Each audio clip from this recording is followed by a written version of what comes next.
রাতে আমি যখন হুট করে উঠে পড়ি, আমার মনে হয় যে পাশেও ঘুমাচ্ছে।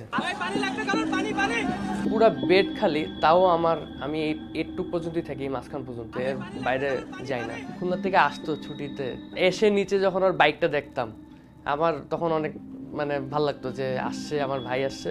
আমি জানি যে ওর আমার প্রতি অনেক কেয়ার ছিল, ও জানতো আমার ওর প্রতি অনেক কেয়ার ছিল। আমি এখন যে শার্টটা পরে আছি, এটাও ওর একটা ফেভারিট শার্ট ছিল।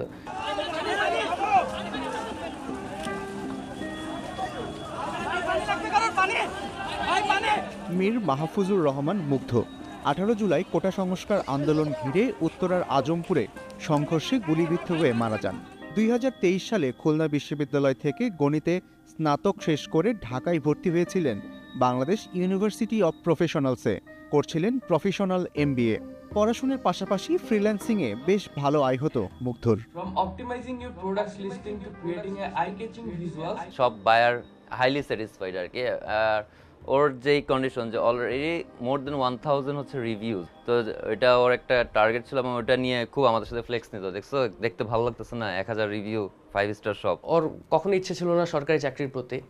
ও সবসময়, আমাদের তিনো ভাইয়েরই প্ল্যান ছিল যে আমরা একদম ফুললি পড়ালেখা শেষ করে যখন সেটেল হওয়ার ট্রাই করব, তখন আমরা আমাদের একটা আইটি কোম্পানি দেব এবং আইটি কোম্পানিতে আমরা 3 জন কাজ করব।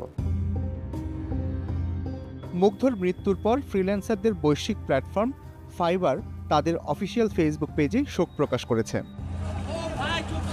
ঘটনার দিন দুই যমজ ভাই মুগ্ধ স্নিগ্ধ ছাড়া পরিবারের সবাই ছিলেন ঢাকার বাহিরে। খবর পেয়েই ছুটে আসেন তারা। মুগ্ধর গায়ে তো বুলেট লাগছে, তুই তাড়াতাড়ি আয়।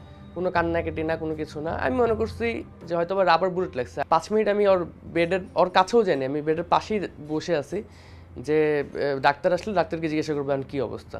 আমি তখনও বুঝি নাই যে ও মৃত্যুবরণ করছে। ডাক্তার 5 মিনিট পরে এসে আমাকে বলতেছে যে ওর তো ইসিজিতে কোনো রিয়াকশন পাওয়া যাচ্ছে না। আমি তখন আর রাখতে পারি নাই নিজেকে। আমি দরজা খুলে চলে গেছি ওর কাছে। আমার বাবা মাকে তখন আমাদের আত্মীয় স্বজনরা ধরে নিয়ে আসছে। আমার মা তখন থেকে সেন্সলেস হওয়া শুরু হয়েছে, যে 8-9 বারের উপরে সেন্সলেস হয়েছে। 3 ছেলের মধ্যে এক ছেলের এভাবে চলে যাবে তা যেন বাবা মার কাছে এখনো অবিশ্বাস্য। প্রতি ক্ষণে ক্ষণে তাই যেন বিদায় বেলার কথাই মনে পড়ে তাদের। আর যেমন কাছের থেকে দেখছি, ওরে আমার মনে হয় যে আমার দেখা শেষ হয়েছে না, কাছের থেকে আমি মনে হয় দেখতে পারি না। এই একটা আফসোস আর কি। পড়াশোনার পাশাপাশি ফুটবল খেলোয়াড়, গায়ক, গিটারিস্ট ও দক্ষ সংগঠক হিসাবে বেশ সুনাম ছিল মুগ্ধর। বাংলাদেশ স্কাউটসের সক্রিয় সদস্য ছিলেন মুগ্ধ স্নিগ্ধ। যে কোনো দুর্যোগে এগিয়ে গেছেন তারা। মিলেছে ন্যাশনাল সার্ভিস অ্যাওয়ার্ড স্বীকৃতিও। বাসায় থাকলেও বা যাই করতাম, ও এটাতে যাইতো। এটা আমাদেরকে বললে আমরা আসলে কখন নাও করতাম না, যে হ্যাঁ পানি দিতে যাইতেই পারো। সবসময় বলতো যে যত সম্ভব আমরা পলিটিক্স থেকে বাইরে থাকবো, কখনোই পলিটিক্সে যাব না।